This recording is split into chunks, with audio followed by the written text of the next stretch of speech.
E a gente já começa aqui o vídeo com o sincericídio da primeira sirigaita da Banânia. Vamos lá, Janja.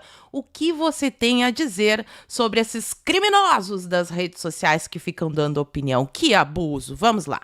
A gente sempre falou que a imprensa era o quarto poder no mundo, mas hoje a gente tem um poder que talvez esteja acima de todos, que são as redes sociais, as big techs, né? Esse poder invisível que a gente não tem controle, não tem controle.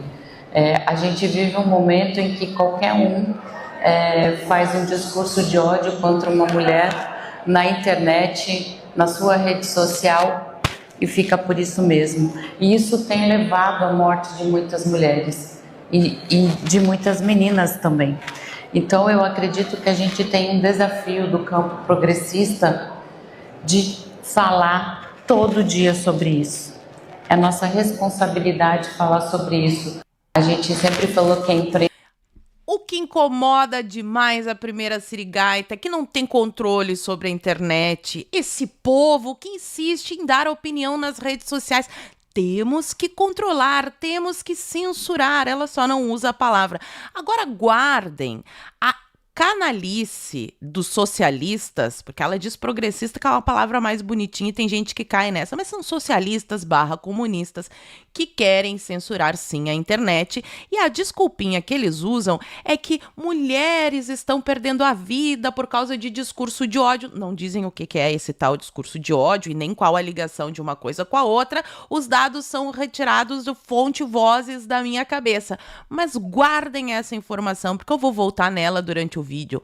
A desculpa que a Janja usa para censurar a internet é proteger a vida das mulheres. Bem abstrato, mas eu vou mostrar um caso bem real aqui que o Lula e os socialistas passaram pano, continuam passando na verdade. Bom, enquanto isso, Lula faz um post que fez a internet se revoltar, os cristãos na internet se revoltar. Esse final de semana, agora ontem no caso, né, domingo, ele resolveu aparecer na internet. Hoje eu e Janja visitamos a Basílica da Sagrada Família. Vou colocar rodando aqui sem som.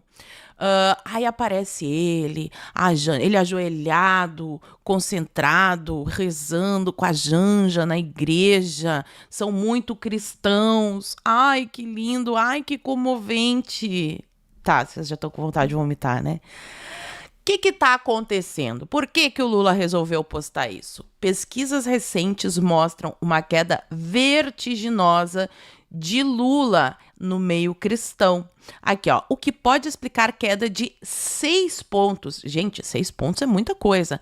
6 pontos na aprovação de Lula entre católicos. Talvez por isso ele tenha surgido na Igreja Católica, mas isso não está acontecendo apenas entre os católicos, no meio evangélico também, ó. A desaprovação de Lula cresceu 7 pontos entre os evangélicos. Então, por isso, esse videozinho aqui do Lula, todo cristão, rezando, mas como quem perdoa é Deus, na internet a gente mostra, e é por isso que eles odeiam. Eu peguei um comentário aqui do post, ó, aqui do post do Lula, e esse comentário do Maurício Pierre falando: mentiroso, canalha, vive de iludir o povo, vejam quem é o verdadeiro Lula e o que ele pensa. E aí tem o vídeo, eu sei que vocês não gostam de ouvir a voz do sapo cachaceiro, mas é importante, inclusive, que vocês compartilhem isso, que é pro pessoal saber o que de fato o Lula pensa sobre os cristãos, saindo da boca do Lula, para não me acusarem de estar propagando notícias falsas, desinformação, desordem informacional. Vamos lá. Então qual é o discurso da direita no mundo inteiro? Pátria amada, costumes e religião. E religião. Então o que é que nós temos que construir? Isso eu tenho, inclusive, feito proposta, falei com o chanceler Olaf Scholz, falei com o Macron e vou falar com todos os líderes. Os setores progressistas e democráticos da sociedade precisam se preparar para construir uma narrativa para desmontar esse discurso atrasado, xenófobo, um discurso que não leva a nada. E essa pauta da família, a pauta dos valores, é uma coisa muito atrasada. Então, A pauta da família é atrasada com a família dos outros, né? Porque quando é na família dele, de Lulinha envolvido no escândalo do INSS, aí a família é importante. Ele blinda o filhinho que estava envolvido naquele escândalo do INSS, fez de tudo para não quebrarem sigilo, do roubo dos aposentados. Roubaram velhinhos. O nome do filho do Lula apareceu no meio. Aí a família é importante. A única família que não é importante é a sua. A sua família, para um governo totalitário, deveria ser realmente destruída. E como não lembrar do episódio icônico de Lula tomando banho de pipoca em 2022? Inclusive, a Michelle, à época, compartilhou nos stories, e a mulher que aparece, que acho que é uma mãe de santo, não sei se é assim que se denomina, né? Mas pareceu, para quem é leigo de fora da religião, que era uma mãe de santo dando banho de pipoca no Lula, e eu já vou mostrar o vídeo. E essa mulher que aparece no vídeo dando banho de pipoca no Lula foi a justiça contra Michelle Bolsonaro e mais uma vereadora de São Paulo por intolerância religiosa. Defesa da baiana apresentou queixa-crime em Salvador com pedidos de condenação e retratação. Em vídeo, a mulher dá banho de pipoca no Lula. Olha aqui o vídeo, eu não vou ativar o som, mas tá aqui, ó, o Lula tomando banho de pipoca. Na época ali, eu acho que são mães de santo, claramente é dessa religião de matriz africana, e a Michelle Bolsonaro fala, isso pode, né? Eu falar em Deus, não. Então, isso para eles já se caracteriza como intolerância religiosa, e é justamente por isso que a Janja tá lá defendendo a censura. Aliás, a Janja também, esse post aqui, ó, tá no Twitter dela, eu abri aqui para mostrar para vocês, não é um print, ela, e ainda não apagou, está lá, saudades de vestir branco e girar. E ela aqui com os orixás. Cada um tem a crença que quiser. Agora, não vem posar de cristão e de bonzinho na igreja usando a fé de uma forma baixa para tentar ganhar votos. Então, assuma. A senhora gosta da religião de matriz africana e fique lá tomando os seus banhos de pipoca com os eleitores que também fazem parte da sociedade. Agora, não vão conseguir enganar os cristãos, pelo menos os bem informados. E é por isso que vocês têm que compartilhar essas informações enquanto elas estão no ar, porque a gente sabe que a justiça eleitoral às vezes implica com os negócios, né? Daqui a pouco até o meu vídeo pode ser derrubado. Bom, vamos adiante. Acredito que todos vocês saibam que o Lula está novamente viajando. Já gastou muito dinheiro do pagador de impostos com viagens e agora ele foi a uma feira de negócios na Alemanha e resolveu discursar e atacar, como eles falam, atacar o presidente Donald Trump. Olha só, Lula volta a criticar Trump. Mundo não pode se curvar a presidente que faz guerra pelo Twitter. O presidente brasileiro mandou recados ao líder americano em discurso na Alemanha. Vamos ver o que ele disse. Abre aspas aqui pro sapo cachaceiro. A única coisa que nós queremos é certeza de que a nossa relação será uma relação pensando no fortalecimento da democracia, pensando no fortalecimento do multilateralismo e pensando no respeito à integridade territorial e à soberania do povo de cada país. Ele não quer que se meta no Irã, né? Ele acha o Irã uma democracia maravilhosa. Enquanto astronautas sobrevoam a Lua, bombardeios matam de forma indiscriminada civis, mulheres e crianças no Oriente Médio. Bom, deu para ver aqui que o Lula resolveu dar uma alfinetada no Trump por causa do conflito que está acontecendo no Irã. Quem lê isso daqui, não é muito informado, é capaz de pensar assim, meu Deus, Trump está bombardeando o Jardim do Éden. Lá tudo é lindo, tudo é maravilhoso. Só que aqui o Lula está defendendo o Irã. No vídeo que eu mostrei no começo da Janja, ela diz que tem que censurar a internet para proteger as mulheres. Como se a gente não soubesse o que acontece com as mulheres lá no Irã, que perdem a vida de forma real, apedrejadas. Vou trazer para vocês um caso do passado e mostrar como Lula já se posicionava à época. Tá aqui, ó, em 2011, o filho desta senhora, que eu não sei pronunciar o nome, é uma senhora iraniana que foi condenada a perder a vida por apedrejamento. Imagina a tortura que é e ainda perde a vida. O filho dela falou isso para um jornalista, causou uma comoção mundial, foi um caso muito comentado à época, e o filho dela foi preso por ter contado o que estava acontecendo a um jornalista.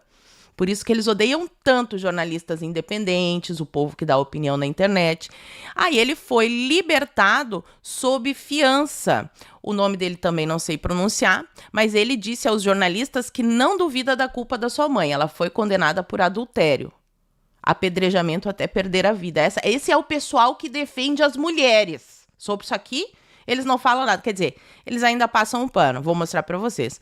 Mas pediu que a pena fosse comutada. Então, ela ficou presa por muito tempo. Depois, ela foi liberada. Tá aqui a matéria. Aqui nós temos o Globo, que reporta em 2016 que, livre após condenação, a senhora iraniana vive sob lei do silêncio no Irã. Então, ela não foi condenada. Esse caso, porque tantas outras mulheres são, né, pessoal? Às vésperas da eleição, questão de direitos humanos ainda preocupa e mobiliza ativistas no país e no exterior. Então, ela não pode falar com a mídia sob pena de voltar à prisão, aqui, ó, pena de sigilo absoluto. Se ela ou os filhos romperem o silêncio, serão condenados ao pagamento de uma multa equivalente a 200 mil euros e ela corre risco de voltar para a prisão, se contar o que aconteceu. E na época nós tínhamos o Reinaldo Azevedo, que metia pau no PT, inclusive o apelido Petralhas foi o Reinaldo quem deu aos petistas. E naquela época, ele escreveu um texto, eu não vou emitir a minha opinião aqui. Irei apenas ler as palavras de Reinaldo Azevedo sobre a opinião de Lula com relação a este caso que envolve um risco real de uma mulher perder a vida por apedrejamento. Coisa que aqui no Brasil não acontece. Nunca vi ninguém defendendo aqui no Brasil o apedrejamento de mulheres na internet, como a Janja quis insinuar lá no início. Mas no Irã, que é um país que eles defendem, o regime do Irã, isso acontece. Acontece muito, a gente só não fica sabendo porque se falar para a imprensa, a pessoa também pode ser presa. Mas o Reinaldo Azevedo disse, e eu irei apenas ler a matéria. Lula volta a justificar apedrejamento de mulheres no Irã. Diz o Reinaldo Azevedo, espero que o TSE não se ofenda com essa minha sinapse, mas foi rigorosamente isso que aconteceu. Depois de ter sido chamado de emocional e um tanto desinformado pelo governo iraniano, Lula já recuou um tantinho. Afirmou que fez a oferta de receber a senhora iraniana, aquela no Brasil, por razões humanitárias, não políticas. Entendo. Politicamente, Lula acredita que o Irã tem direito de acabar com a vida de quem bem entender. Reinaldo Azevedo. Assim como Cuba, assim como Venezuela, assim como Sudão, Lula só não acredita, por exemplo, no direito que a Colômbia tem de se defender das Farc ou do apoio que Chávez dá à narcoguerrilha. Nisso ele não acredita. Na prática, Lula voltou a justificar a condenação da iraniana. Abre aspas. Sobre a questão dos direitos humanos no Irã, eu sei que cada país tem suas leis, sua constituição, sua religião e, gostando ou não, temos que respeitar o procedimento de cada país. Então, os socialistas que aqui no Brasil dizem que precisam censurar a internet para defender as mulheres, que nós precisamos lutar pela soberania, a soberania que eles defendem é essa, de que o governo do Irã possa condenar mulheres a perderem a vida por apedrejamento. É só isso. É só isso que o povo precisa saber sobre a esquerda. E depois de ter dado essa alfinetada aqui no presidente Donald Trump, eis que o governo Trump põe o Brasil entre os maiores fornecedores do narcotráfico. Relatório do Departamento de Estado do governo Trump aponta o Brasil como um dos principais fornecedores de insumos para a produção de drogas. Gente, isso daqui é muito grave. Porque uma das promessas de Donald Trump durante a sua campanha na eleição foi de combater o narcoterrorismo. Porque existe hoje uma epidemia de overdose nos Estados Unidos. Os norte-americanos estão muito preocupados com o comércio internacional dessas substâncias ilícitas. E se o Brasil está entre os maiores fornecedores, vocês acham que eles irão fazer algum tipo de pressão? Eu acho que sim, olha só. Um relatório do Departamento de Estado dos Estados Unidos incluiu o Brasil na lista de países considerados como as principais fontes de substâncias químicas para a produção de drogas em nível global. De acordo com o documento obtido pela coluna e produzido pelo governo Donald Trump, o Brasil está entre os, abre aspas, países e jurisdições identificados como principais fontes de substâncias químicas precursoras ou essenciais utilizadas na produção de narcóticos ilícitos, fecha aspas. Então, o país governado por Lula, ainda de acordo com o relatório, olha aí o nome do petista, aparece ao lado de nações como, só os democráticos aqui, China, Venezuela, Coreia do Norte, Colômbia, Índia, México, Bolívia, Afeganistão e Tailândia. Segundo o departamento, o Brasil atua como fornecedor de matéria-prima para a produção de entorpecentes em diversos continentes, incluindo países vizinhos na América do Sul. Venezuela, Colômbia, aqui ó. Esses insumos continuam sendo desviados por rotas ilegais e utilizados na produção de cocaína no país, descreve o estudo sobre a situação na Bolívia. Relatórios indicam que a maior parte desses produtos químicos tem origem no Brasil, na Argentina, no Chile e na China. Então, esse relatório aí ainda fala sobre questões de legislações, a atuação de autoridades, a eficiência do judiciário. Será que os habeas corpus do STF entram nessa conta? Acredito que sim, né? Então, eles fazem um diagnóstico para combater aí o crime organizado. Além de mapear rotas e estruturas dessa galera aí, o relatório orienta decisões de política externa dos Estados Unidos, influenciando acordos bilaterais, parcerias de segurança e até medidas de pressão diplomática. Acho que vai rolar uma pressão para que as eleições sejam transparentes. Só acho. Aí soma isso, o último assunto aqui do nosso vídeo, a história do Ramagem, que já está em liberdade e que promete ser mais uma pedrinha no sapato do sapo cachaceiro, porque o governo Trump está apurando que história foi essa sobre uma cooperação entre o ICE e a Polícia Federal. Tá aqui, ó, a prisão de Ramagem nesta semana por agentes do Serviço de Imigração levou autoridades americanas a apurar internamente o que levou a agência a prender o ex-deputado. Então, a BBC News Brasil ouviu fontes do governo dos Estados Unidos. Aí eles falam aqui que a detenção do Ramagem não é de interesse do governo dos Estados Unidos, senão ele não teria saído tão rapidamente. Nesse sentido, a fonte da BBC disse que o governo americano também quer esclarecer em que constitui a cooperação entre autoridades policiais americanas e a Polícia Federal, como apontou o órgão brasileiro em comunicado no dia da prisão. Meus amigos, isso daqui também pode dar uma treta violentíssima, porque, repito, o agente da Polícia Federal que está lá nos Estados Unidos não tem autorização para efetuar operações, ficar vigiando cidadãos brasileiros em solo norte-americano. Foi o mesmo agente que monitorou o Ramagem e monitorou a brasileira Flávia Magalhães, que inclusive conta hoje com a assessoria jurídica de Elon Musk, porque ela é inclusive cidadã americana e foi aí perseguida, foi monitorada pela Polícia Federal do governo do sapo cachaceiro. Começamos a semana já com muitas bombas e eu quero saber agora de vocês. O que vocês acham disso tudo que eu mostrei no vídeo? Fala pra mim aqui nos comentários e por enquanto eu vou ficando por aqui. Muito obrigada por terem assistido ao vídeo até o fim. Fiquem todos com Deus, um beijo e até a próxima. Fui!